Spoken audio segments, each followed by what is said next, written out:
नमस्कार दोस्तों, आज अपन इस वीडियो में बात करेंगे अनवांटेड किट के बारे में कि किस प्रकार इस दवाई को ली जाती है और किन किन को ये दी जाती है। दोस्तों, ये जो अनवांटेड किट होती है इसको एमटीपी किट भी बोला जाता है, जिसको मेडिकल टर्मिनेशन ऑफ प्रेगनेंसी, मतलब किसी के प्रेगनेंसी अचीव हो गई हो तो उसको मेडिकल तरीके से अगर टर्मिनेट मतलब रोकनी हो प्रेगनेंसी को, तो उन कैंडिडेट्स को ये अनवांटेड किट दी जाती है, जिसको एमटीपी किट बोलते हैं। दोस्तों, अगर कोई लेडीज है जिसके जैसे एक्सीडेंटल प्रेगनेंसी हो गई, एक्सीडेंटल मतलब किसी ने ट्यूबेक्टमी या फिर वैसेक्टमी करवा रखी है, वैसेक्टमी मेल्स करवाते हैं, ट्यूबेक्टमी करवा रखी है जो नसबंदी जिसको बोलते हैं, तो उसके करवाने के बाद भी कुछ केस ऐसे देखे जाते हैं जिसमें प्रेगनेंसी अचीव हो गई है। इसके अलावा जैसे प्रोटेक्शंस वगैरह यूज़ में लेते हैं, तो उसको यूज़ में लेने के बावजूद भी उनके पंचर होने की वजह से या फिर कोई भी अलग कारण की वजह से प्रेगनेंसी अचीव हो गई हो, या फिर जो प्रेगनेंसी है वो कोई रेप विक्टिम की वजह से, कोई वॉयलेशन की वजह से हुई हो, या फिर जो प्रेगनेंसी है जिसमें बच्चे को कंजेनाइटल एबनॉर्मलिटी है, जैसे बर्थ होने वाला बच्चा है उसमें कंजेनाइटल एबनॉर्मलिटी, किसी के पैर छोटे हैं, आँख नहीं है, मुंह जैसे कोई जेनेटिक एबनॉर्मलिटीज़ वगैरह होती है, तो यूएसजी में ये चीज़ पता कर ली गई है। तो उस कंडीशन में, और या फिर जो लेडीज़ है जो प्रेग्नेंट हुई है वो कोई ऐसी चीज़ का उपयोग कर ली जिसकी वजह से होने वाले बच्चे में कोई दिक्कत हो सकती है, या फिर जो प्रेगनेंसी कंटिन्यू करे उसकी वजह से माँ को कोई दिक्कत हो सकती है, तो उस कंडीशन में जो प्रेगनेंसी होती है वो टर्मिनेट की जाती है, रोकी जाती है। तो उसके रोकने के काफ़ी कारण होते हैं और काफ़ी इसके टाइप्स होते हैं। जैसे ये मेडिसिन से रोक देते हैं, अनवांटेड किट आती है इससे रोक देते हैं। अगर कुछ कंडीशंस में किसी के मेडिसिन से नहीं टर्मिनेट हो पा रही है, मेडिसिन से भी प्रेगनेंसी नहीं रुक पा रही है, तो उस कंडीशन में जैसे डायलिटेशन एंड कर्टेज सर्जरी होती है, छोटी जो माइनर सर्जरी में आती है वो की जाती है, उसके द्वारा प्रेगनेंसी को टर्मिनेट किया जाता है। तो प्रेगनेंसी को टर्मिनेट करने के लिए सबसे पहले आप डॉक्टर के पास जाए, डॉक्टर से परामर्श लें। उसके बाद में आपको जो डॉक्टर होते हैं वो, अगर आपकी प्रेगनेंसी 49 डेज से कम की है, मतलब 49 डेज से ऊपर की नहीं होनी चाहिए, क्योंकि 49 डेज से ऊपर की होगी तो वो अनवांटेड किट के द्वारा नहीं निकल पाएगी, तो उसमें आपको सर्जरी करवानी पड़ेगी। माइनर सर्जरी होती है, डायलिटेशन एंड कर्टेज। इसमें जो यूट्रस के जो मुंह होता है, द्वार होता है, उसके द्वारा ब्लेड वगैरह डाल के और गर्भाशय को साफ किया जाता है। दोस्तों, ये जो अनवांटेड किट होती है ये 49 डेज से पहले ही यूज़ में ली जाती है।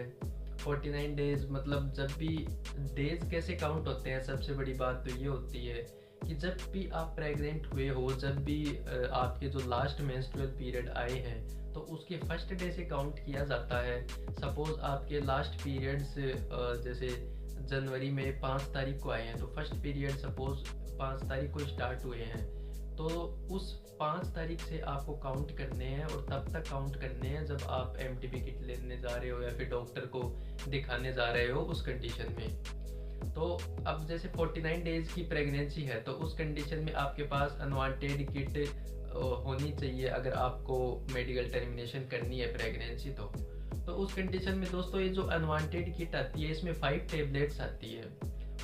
4 टेबलेट तो आती है मीजोप्रिस्टोल की और 1 टेबलेट आती है मीजोप्रिस्टोन की। ये दोनों 200 mg में अवेलेबल रहती है।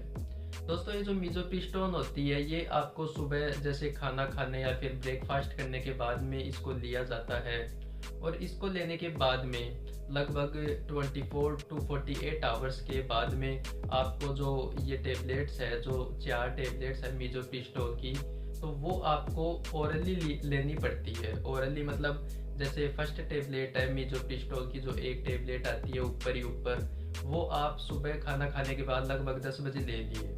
तो उसके लेने के बाद में वो क्या करेगी, ओरली मतलब नॉर्मली पानी के साथ बाकी टेबलेट्स जैसे लेते हैं निगलते हैं वैसे ही उसको लेनी है। उसको लेने के बाद में वो आपके यूट्रस में कॉन्ट्रैक्शंस वगैरह करवाएगी, और जो प्रोडक्ट ऑफ कंसेप्टस है, जो फीटस है गर्भाशय में लगा हुआ है, उसमें कॉन्ट्रैक्शंस वगैरह करवा के उसको उस दीवार से हटाएगी, मतलब उसको उससे अलग करेगी यूट्रस से।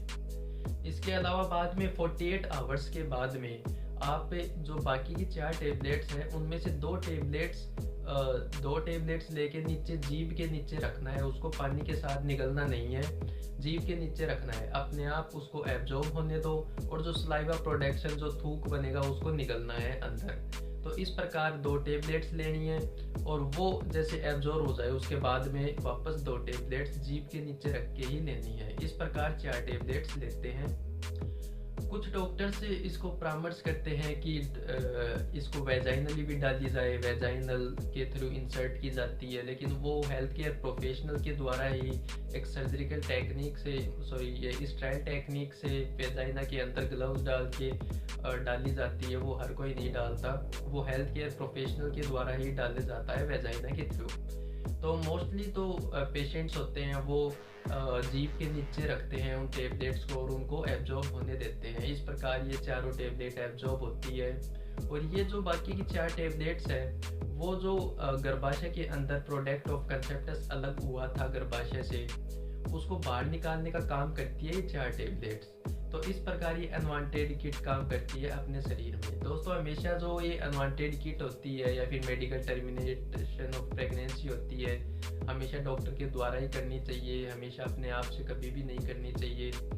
और इसके कुछ साइड इफ़ेक्ट्स भी देखे जाते हैं, जैसे आप टेबलेट लेते हो, जीभ के नीचे रखते हो तो वो उस जगह पे टिंगलिंग सेंसेशन, बर्निंग सेंसेशन भी कर सकते हैं। इसके अलावा जैसे आपको वोमिटिंग आ सकती है, दस्त लग सकते हैं, डायरिया हो सकते हैं, या फिर भूख कम लग सकती है, और या फिर जैसे जो ब्लीडिंग होती है वेजाइना के थ्रू वो बहुत ज़्यादा हैवी मेंस्ट्रुएशंस हो सकते हैं, हैवी ब्लीडिंग हो सकती है। तो ये कुछ इसके साइड इफ़ेक्ट्स कॉमनली देखे जा सकते हैं। तो उस कंडीशन में आप अपने जो कंसल्टेंट डॉक्टर है उनसे जाके कंसल्ट ज़रूर करें, क्योंकि ज़्यादा ब्लीडिंग होने की वजह से शॉक की कंडीशन भी या सीवियर कंडीशन भी हो सकती है।